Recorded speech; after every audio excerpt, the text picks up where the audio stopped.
नमस्कार आदाब, आप देख रहे हैं TV7 आप तक। मैं आपके साथ अदनान आलम। आइए नज़र डालते हैं आज की अहम खबरों पर। माफिया से नेता बने अतीक अहमद को गुजरात के साबरमती जेल से प्रयागराज के नैनी सेंट्रल जेल लाया गया। अपहरण के एक मामले में फैसले को लेकर अन्य आरोपियों के साथ अतीक अहमद को कल प्रयागराज की अदालत में पेश किया जाएगा।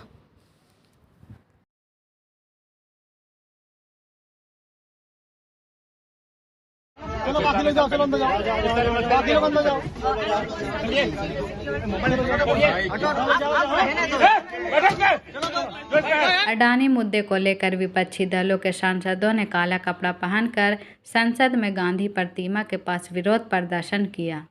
कांग्रेस अध्यक्ष मल्लिकार्जुन खड़गे और यूपीए अध्यक्ष सोनिया गांधी भी विरोध प्रदर्शन में शामिल हुई।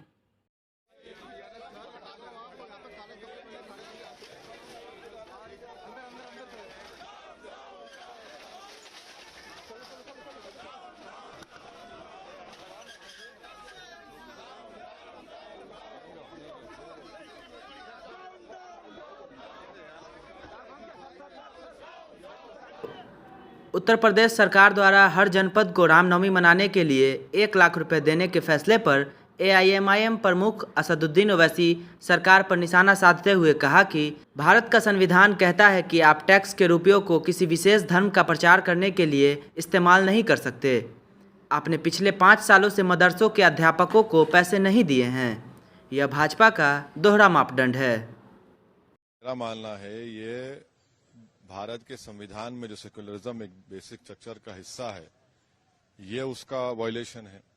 और दूसरा एक आर्टिकल 27 जो हमारा संविधान का है, वो ये कहता है कि टैक्स मनी को प्रमोशन और maintenance of a particular religion के लिए इस्तेमाल नहीं कर सकते। आप पब्लिक फंड को इस्तेमाल कर रहे हैं एक समुदाय के फेस्टिवल को प्रमोशन के लिए। और फिर सुप्रीम कोर्ट ने शिरूर मठ केस में यह कहा था कि अगर कोई टैक्स रेवेन्यू इस्तेमाल होता है प्रमोशन और मेंटेनेंस ऑफ स्पेसिफिक रिलीजन, तो वो आर्टिकल 27 का वायलेशन है। अब आप इसको जक्सटोपोज करिए यूनिफॉर्म सिविल कोड से। अब कौन सा यूनिफॉर्म सिविल कोड बीजेपी लेकर आएगी? आप संविधान का वायलेशन कर रहे हैं और आप पैसे भी बांट रहे हैं। अरे आप सबको दीजिए ना पैसे। फिर अब रमजान चल रहा है, आप तो मदरसों के टीचर्स के पैसे नहीं दे रहे हैं पिछले 5 साल से, और यूनिफॉर्म सिविल कोड की बात करते हैं। तो ये बीजेपी की खुली हिपोक्रेसी है जो उत्तर प्रदेश सरकार ने जो फैसला लिया है। विपक्षी दलों के काले कपड़े पहनकर प्रदर्शन करने पर केंद्रीय मंत्री अनुराग ठाकुर ने कहा कि राहुल गांधी पिछड़ों का अपमान कर रहे हैं। काले कारनामे, फिर काले कपड़े और अब ये काले जादू तक जाने वाले हैं।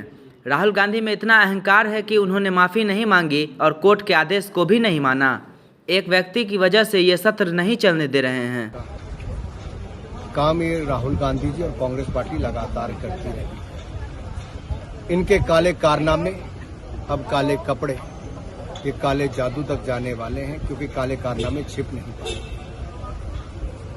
सवाल ये खड़ा होता है कि आखिरकार क्या कांग्रेस ने कोर्ट को भी मानना बंद कर दिया है? अहंकार इतना ज्यादा राहुल गांधी जी का है कि वो पिछड़े समाज से माफी तो नहीं मांगी, कोर्ट में भी माफी नहीं मांगी। कोर्ट का जब आदेश आ गया तो उसको भी मानने के लिए तैयार नहीं। ये आदेश कोर्ट का है, स्पीकर को तो केवल उस पर पुष्टि करनी है। जिस समय राज्यसभा के नेता प्रतिपक्ष और कांग्रेस अध्यक्ष मल्लिकार्जुन खड़गे ने आज रात दिल्ली में अपने आवास पर एक बैठक के लिए एक समान विचारधारा वाले दलों के नेताओं को आमंत्रित किया है। वहीं शिवसेना सांसद संजय राउत ने कहा कि उद्धव ठाकरे गुट ने आज मल्लिकार्जुन खड़गे के आवास पर होने वाली बैठक में शामिल नहीं होने का फैसला किया है, क्योंकि राहुल गांधी ने कहा था कि मैं सावरकर नहीं हूं, मैं गांधी हूं। लोकसभा से अयोग्य घोषित होने के बाद अब लोकसभा आवास समिति ने कांग्रेस नेता राहुल गांधी को सरकार द्वारा आवंटित बंगला खाली कराने का नोटिस दिया है। बीते शुक्रवार ही लोकसभा सचिवालय ने कांग्रेस सांसद राहुल गांधी के लोकसभा से सदस्यता को रद्द कर दिया था। राहुल गांधी केरल के वायनाड से सांसद थे। कांग्रेस सांसद अधीर रंजन चौधरी का बयान। उन्होंने बीजेपी पर निशाना साधते हुए कहा कि मुद्दों से ध्यान भटकाने के लिए पीएम मोदी ओबीसी का मुद्दा लाए हैं। मुद्दा तो था अदानी और मोदी जी के नापाक रिश्तों पे। राहुल जी इस पे ही सवाल पूछा था। मुद्दा तो था हमारे हिंडनबर्ग रिसर्च पेपर में जो निकल के आए हैं, उसमें हमारे देश की आर्थिक हालात पे किस तरीके की असर होना है। मुद्दा तो ये था हमारे कि हिंदुस्तान में बेरोजगारी की बेतहाशा इजाफा क्यों हो रहे हैं।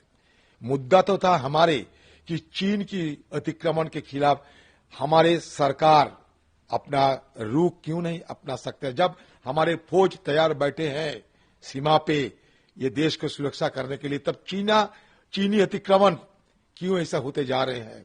सारे मुद्दा से हिंदुस्तान के आम लोगों को निगाहों भटकाने के लिए मोदी जी लाए हैं, कहां से ओबीसी, कहां से एबीसी। मोदी जी और उनको यह मैं कह रहा हूं कि आप लंदन से लाए हैं देशद्रोही की एक मुद्दा। भारत सरकार के युवा कार्यक्रम व खेल मंत्रालय के पश्चिमी चंपारण के नेहरू युवा केंद्र द्वारा बेतिया के एक निजी संस्थान में युवा उत्सव का आयोजन किया गया। इसका विधिवत उद्घाटन बेतिया की प्रसिद्ध महिला चिकित्सक डॉक्टर मंजू चौधरी, नेहरू युवा केंद्र के जिला अधिकारी गुरप्रीत सिंह व अन्य गणमान्य लोगों ने दीप प्रज्वलित कर किया।